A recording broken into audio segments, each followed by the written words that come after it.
എല്ലാവരും ഇങ്ങോട്ട് നോക്കിൻ. എനിക്ക് തോന്നുന്നു നമ്മുടെ സമീപകാല തിരഞ്ഞെടുപ്പ് ചരിത്രത്തിൽ ഇതുപോലെ വൈറലായൊരു തിരഞ്ഞെടുപ്പ് ഗാനം ഉണ്ടായിട്ടുണ്ടാകില്ല. എന്ത് പറ്റിയടാ? സമൂഹ മാധ്യമങ്ങളിൽ, കവലകളിൽ ഒക്കെ നിറഞ്ഞ് കേട്ടുന്നൊരു പാട്ടാണ്.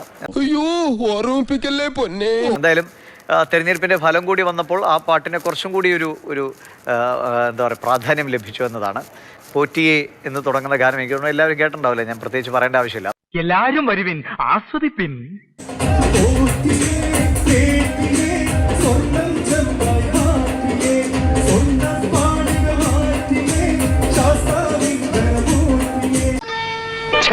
ഇത് ഇത്രയും വലിയ കുരിശാവെന്ന് ഞാൻ ഓർത്തോ? തെരഞ്ഞെടുപ്പ് കാലത്തെ പല ട്രെൻഡുകളും നമ്മൾ കാണാറുണ്ട്. എന്റെ ദൈവം, ഇതൊരു പുലിവാലായല്ലോ.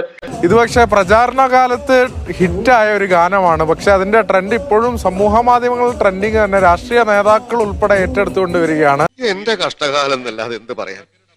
എന്നാണ് ആകെ വൈറലാണല്ലോ. സോഷ്യൽ മീഡിയ നോക്കുമ്പോൾ ഇതേ കാണാറുള്ളൂ.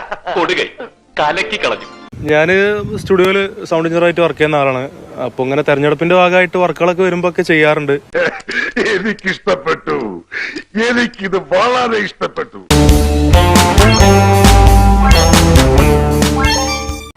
അങ്ങനെ ഇതേപോലെ നമ്മുടെ അനീഫ മുടിക്കോട് പറയുന്ന സംഗീതം ചെയ്യുന്ന ഒരാളുണ്ട്. അപ്പൊ അദ്ദേഹത്തിന്റെ കെയർ ഓഫിലാണ് നമുക്ക് വർക്ക് വന്നത്.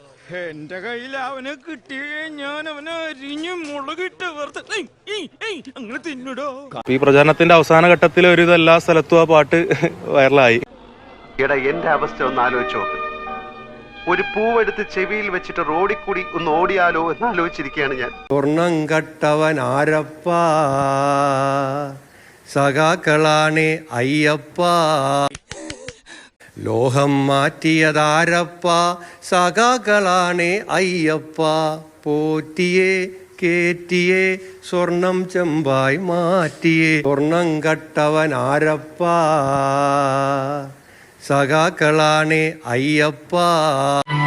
പുറത്തിറങ്ങാൻ പറ്റാത്ത സ്ഥിതിയായല്ലോ ഈശ്വര.